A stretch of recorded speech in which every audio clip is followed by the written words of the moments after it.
first time I saw Margaret and the first time I saw one of her Kawandi, and I'm like, oh my gosh, I have never seen anything like this before. I need to know more about this woman.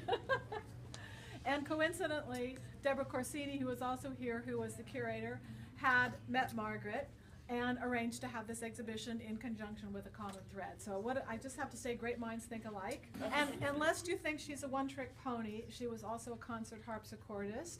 She taught music at Stanford. She has recordings. She's performed a lot. She's made some other kinds of quilts. And that's only a fraction of what I know about. I think we should leave some. Okay. So you may notice that there's no other quilt in the building that's made like this. I went to Houston last year, where I was part of the SACWA Celebrating Silver exhibit, where I was chosen by Yvonne Porcella to be part of that show, which was a great thrill. And there must have been maybe 20,000 quilts in Houston. With all modesty, I must say, there was no quilt made like these quilts. I had to go through quite a bit to learn how to do it, like finding my way into a forest in Karnataka, but I was undaunted. I went to an exhibit at the Museum of the African Diaspora in San Francisco of Kawandi. That's the Konkani word for quilt. And the CD people who were brought to India by the Portuguese as slaves, brought from Africa 400 years ago, they've never really been accepted into Indian culture. They live in the woods. They're not in a town. And Joe was with me at the exhibit. Neither one of us could figure out, how are these made? We couldn't figure it out. So I decided I'll just have to go there and find these people.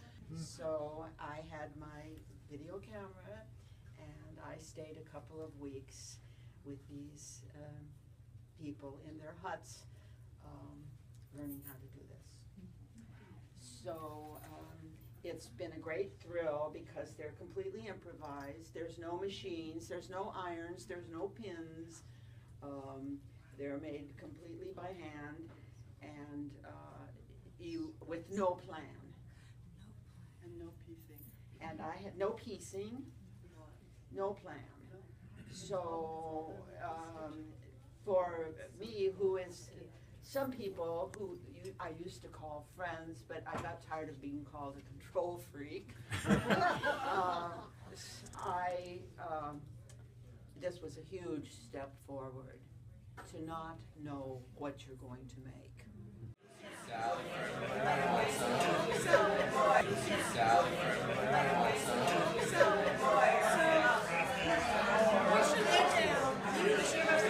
Oh, thank you. Oh, I will organize things.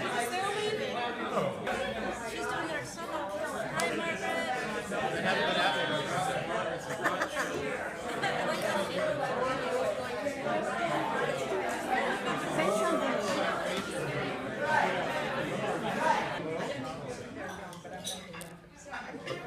You got your car moved on. Hey. Otherwise, I had to split it. Yeah. Being locked in.